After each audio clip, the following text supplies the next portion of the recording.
Just a small town girl living in a lonely world. Can you tell by that singing that we're talking about small town romances? I don't live in a small town. I never have, and I don't know what it's like for everyone to know your business, but these characters do. So let's start it off strong with Melanie Harlow, the queen of small town romances. This is book 4 in her Cloverleaf Farm series. I know that she did the Cloverleaf Next Gen, but I want to focus on the OG Cloverleaf Farms right here. What can I say about the series? I love this series. I love that it follows sisters. We usually get series that follow brothers, but I love that she did a sister series. And the next one I'm talking about is a brother series. This is the Becker brothers. Jordan was adopted, but he's still a Becker. I'm not discrediting adoption. Most people don't know that Candy Steiner wrote a small town romance series. It's 4 books, and she did them all after, I think, like Whiskey. The first one is On the Rocks. I'm looking at them all right now.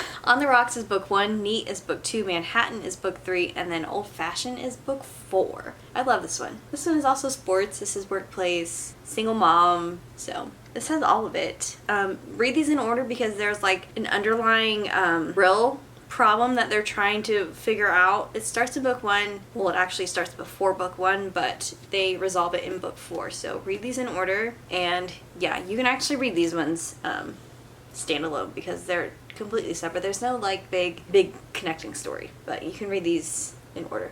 Whichever. Next is my girl, Brittany Cherry, Southern Storms. These two met at camp and they reconnected in their late 20s, early 30s.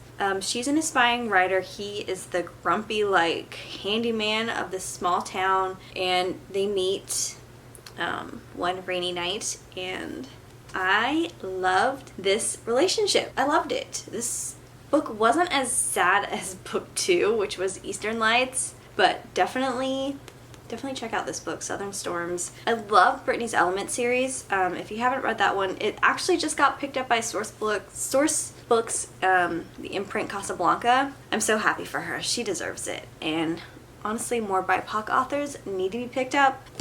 Keep your stuff in Kindle Unlimited, please.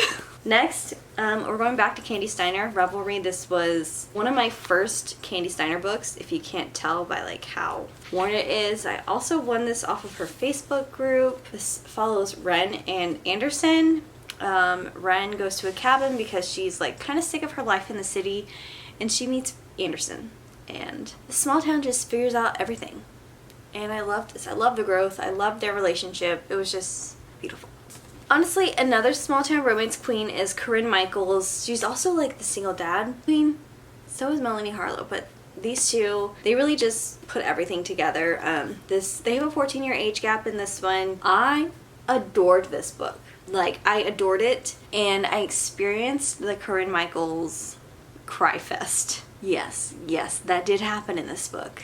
Asher and Phoebe, I absolutely love them. I cannot wait for book 2. It's coming out in December, but I feel like it needs to come sooner because I need another Corinne Michaels book in my life. Lucy Score. Knock 'Em Out is a fictional town in Virginia. It is also a small town. She does have another small town series, the Benevolence series. Definitely check that one out. It's good as well. I think there's a duet in there. But yeah, definitely check them out. The reading order is on Goodreads, but this is book 2, Nash and Lena. I love this one way more than Things We Never Got Over. I just adored these two the most. They were spicy, they had forced proximity. I love this so much. More than I thought I would. The only trad pub book I read this year. The only one. And it'll probably be the only one until I finish more of the Bergman Brothers series, but this is the only small town trad pub book that I have read and loved. This was just so easy. This was a closed door, which I think I needed it. There was a reasoning for why she does closed doors. She does it for people that need to heal from past trauma, and I think that was beautiful. Her next book is going to be Open Door, and a lot of people are upset about that, but either way, I'll probably read it. Who knows? But these two are in Rome, Kentucky. He's a bodyguard. She's a flower shop owner. It's just Will and Annie. I loved these two. I cannot get enough of these two, and I also tapped the absolute bejesus out of this.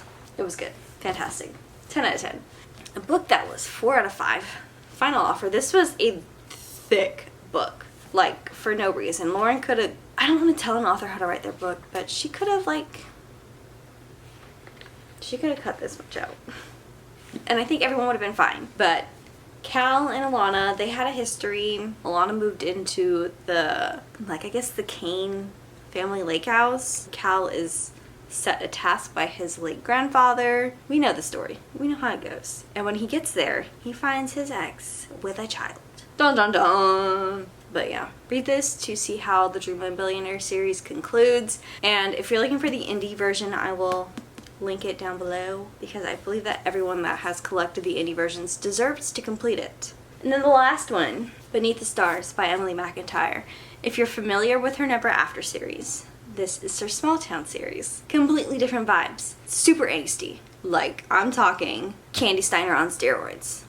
Like, my throat was tight the entire time I was reading this. I wanted to cry the whole time I was reading this. This is a second chance, friends to lovers, romance. I would recommend reading this series in order. I've only read the first two because it is so angsty, but there is an underlying search that starts in book 1 and it does apparently get resolved in book 4. Honestly, I can't wait to see how the rest of the series ends. But yeah, this is Alina and Chase. I loved these two. I really did love these two, and not a lot of people talk about this series as much as they should.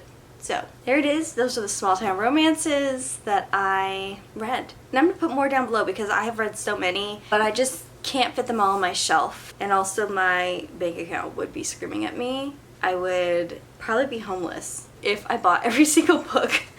But yeah, I hope you guys enjoyed this and I will catch you guys in my next video. Bye!